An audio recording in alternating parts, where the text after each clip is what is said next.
Hey, welcome to another episode of Disney Does. And it's DisneyDwayne here, and we're all ready to talk about American Born Chinese. That's right, it is a new series out on Disney Plus. And hey, it represents Asians, which is a great thing. Of course, we've had, Crazy Rich Asians, and after that, it paved the way kind of for other movies to come, like Everything Anywhere All at Once. And guess what? A lot of the cast from that movie are in this series, including Michelle Yeoh, as you can see. She plays the goddess Guan Yin. And Ke Hoi Kwan, he's in it as well in a smaller scale. And Stephanie Hsu as well, who plays the daughter, is in this, although she appears briefly in 2 episodes of this series. It is now wrapped, and we're not sure if season 2 is going to happen yet. We'll talk about some things leading up to the end of this series, but if there's spoilers, I'm going to let you know in advance, okay? It also stars Daniel Wu, and although Michelle and Kehoya in this cast, I think the main focus actually is on this boy here that you can see, and he's going through some troubles at home with his family, and he's in school as well. There are troubles there, and he meets another boy, and they become friends.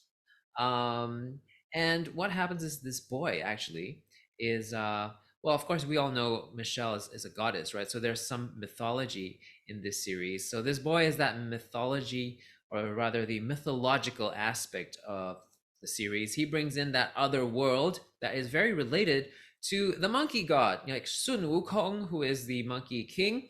And there's a whole legend around that as well. And all of those characters, like Zhu Bajie, the pig guy, and the drunken guy, Qigong, it's all in this.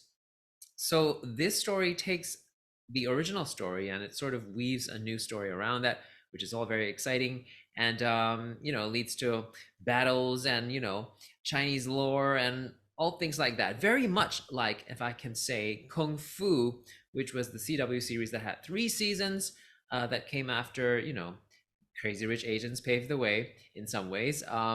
And So that starred King Hua, Tan King Hua, Singaporean, also someone I know as the mother. And this time around, I was so excited to see Yo Yen Yen, also someone who spent a lot of time in Singapore acting. She's Malaysian, but she's in this series as the mother of this boy here. And also Ng Chin Han, now he's truly Singaporean. He plays the father, and I was just really excited to see. So I have to say that both these series, Kung Fu in comparison to American Born Chinese, have the use of Mandarin as the language in the series, which is a really nice thing to see.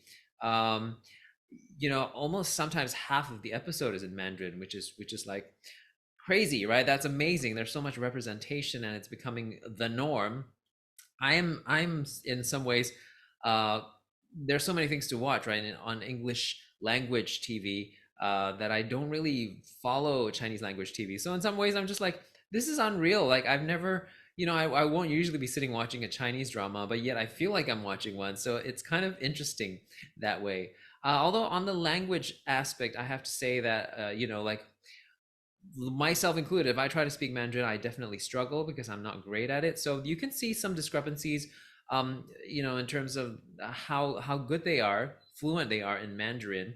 I guess to general American audiences, they would not notice this, but as an Asian and as someone around Chinese culture and Chinese language in Singapore, you do notice like Yan Yan's very strong with her Mandarin, the mother, but Chin Han is more English educated. So we have 2 different types of Chinese in Singapore. I'm more of the English educated. So you can see that although he's supposed to be strong in Chinese as a character, he kind of like sort of struggles a little bit with it. I mean, he's not as strong as Yan Yan, but of course he gets by. It's very decent what he's putting out, but you can still tell these very minute differences.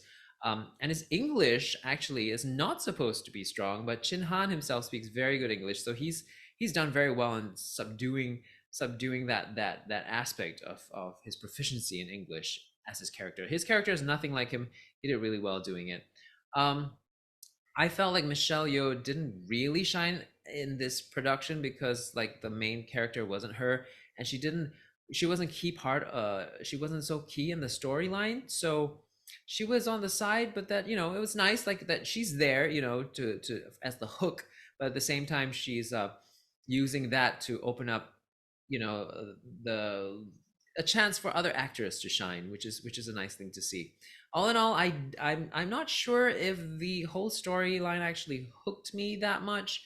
I still think there's more to be seen. Like it took a while somehow, the pacing for me to feel for the characters. I preferred Kung Fu, but so now I'm getting to spoilers. At the end of it, we do see that his parents are taken away. Yo Yan Yan and Ng Jin Han, yes, his parents. And so I think that's going to lead to a season two if the network approves it. And so we'll see if this, I guess, the story picks up after this.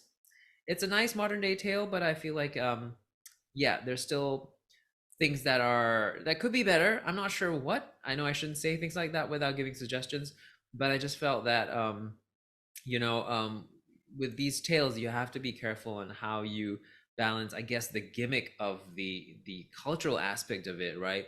In terms of really finding a good way for that to shine through in an honest, less noisy, maybe sort of a story.